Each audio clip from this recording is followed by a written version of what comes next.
First day out on the Trek Slash, new to me, last year's model. Just picked it up second hand from Sus Bikes. Great bunch of lads. So this is a size medium, a small medium, they do too. And I'm 5'7", and it's got 175mm cranks on it. So you've got to be really careful to set the dropper right, which we'll talk about a bit in a minute. What people need to appreciate is that's a one-up dropper, which is a shade in deeper than the one that originally came with the bicycle. But if you set that to 150, that's now on 140 using the shims. It's going to be too high for people of a normal leg ape index ratio to pedal comfortably with 175mm cranks, which is why I've dropped that to 140. Regarding getting the saddle out of the way when riding, that really isn't a problem, as you can see, because it's really far down the frame. But small people beware with this bicycle regarding fit, or you end up running really short cranks.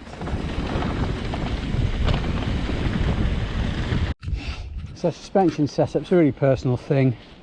Obviously I'm 74 kilos fully laden. I'm out without a rucksack today, I'm just playing. So that gets me 72 psi in the front with 2 clicks of compression and about 3 clicks of rebound. And then the rear, which I've not got dialed yet, it's got 170 in it, 4 clicks of rebound. This bike was revolutionary.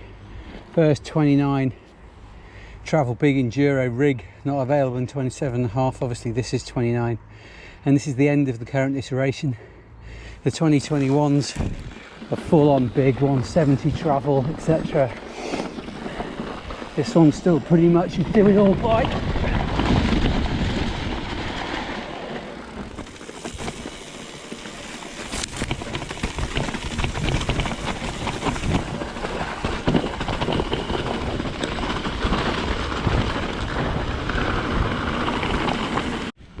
So yeah, just a lively and fun ride so far. I think I need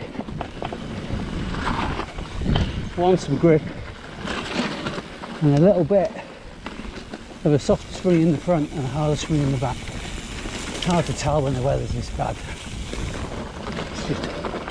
So yeah, all in all, very lively for what the type of bike it is, very active. I'm thinking from Trek suspension setup that I prefer a softer spring on the front and a bit more air in the spring at the back. Difficult to tell when it's so slippy though. So there you go.